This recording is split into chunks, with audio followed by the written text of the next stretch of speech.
Thalassaemia जो है ये इनबॉर्न ब्लड डिजीज़ है जो कि इनहेरिट होती है from both the parents, mother and father. ऐसा नहीं है कि ये कम्युनिकेट हो जाए किसी एक थैलेसीमिया के पेशेंट से दूसरे पेशेंट के अंदर। माँ और बाप दोनों के अंदर जो है वो एक डेफिशिएंसी होती है जिसको हम कहते हैं थैलेसीमिया ट्रेट्स।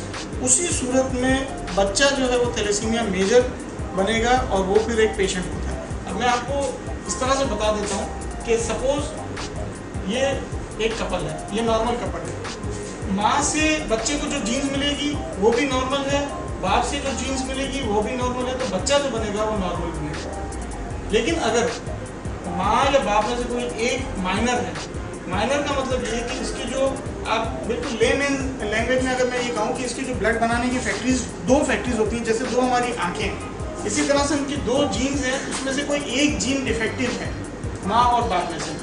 उस सूरत में चांसेस ये होते हैं कि एक जीन तो जो बाप से आ रहा है या माँ से जो नॉर्मल है तो वो तो जीन नॉर्मल है।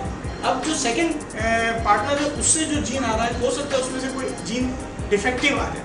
तो अगर ये वाला जीन डिफेक्टिव भी आएगा उस सूरत में जो बच्चा होगा उसमें चूँकि एक जीन नॉर्मल है और दूसरा डिफेक्टिव है तो ये बच्चा माइनर होगा। माइनर जो है उसका ये मसला होता है कि वो बिल्कुल नॉर्मल ज़िंदगी गुजारता है, उसको कोई प्रॉब्लम नहीं होता सिवाय इसके कि वो आगे डिफेक्टिव जीन ट्रांसमिट कर सकता है अपने ऑफस्प्रिंग के अंदर। अदरवाइज माइनर जो है वो बिल्कुल नॉर्मल ज़िंदगी गुजारता है और ये कोई बीमारी नहीं है।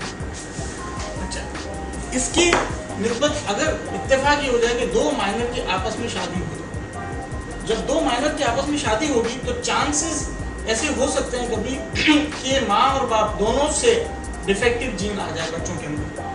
जब दोनों की तरफ से डिफेक्टिव जीन आ जाएगा तो बच्चा जो है उसके दोनों जीन डिफेक्टिव हैं और अब बच्चे के ब्लड बनाने की जो फैक्ट्री है वो दोनों डिफेक्टिव होने की वजह से उसके डिफेक्टिव ब्लड बनेगा।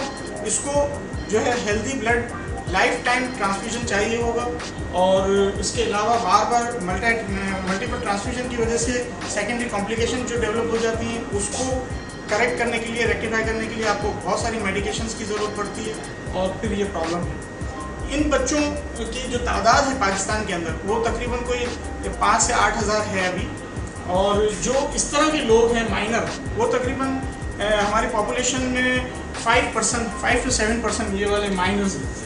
तो इन लोगों को अगर हम आइडेंटिफाई कर लें जो माइनर हैं और उनकी आपस में शादी को हम किसी तरीके से रुकवा लें तो थैलेसीमिया मेजर का कोई बच्चा पैदा नहीं होगा। और थैलेसीमिया मेजर जो है उसकी जो पाकिस्तान के अंदर लाइफ एक्सपेक्टेंसी है दैट इज़ अराउंड 12 ईयर्स।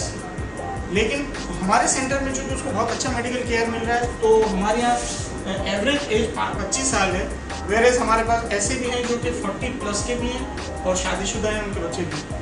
तो ये है बहुत ही ब्रीफली थैलेसीमिया को अगर समझाया जाए तो इसको बहुत आराम से रोका जा सकता है, जिसके लिए फैसल भाई ने जो है वो और इनके इदारे ने बहुत बड़ा काम किया। मैं समझता हूँ कि पूरे पाकिस्तान में इन्होंने अपनी तमाम एम्बुलेंस के पीछे थैलेसीमिया अवेयरनेस के लिए एक बैनर लगाया है और लोगों को ये बताया कि थैलेसीमिया से बहुत आराम से बचा जा सकता है। जब दूसरे ममालिक बच सकते हैं तो पाकिस्तान क्यों नहीं बच सकता।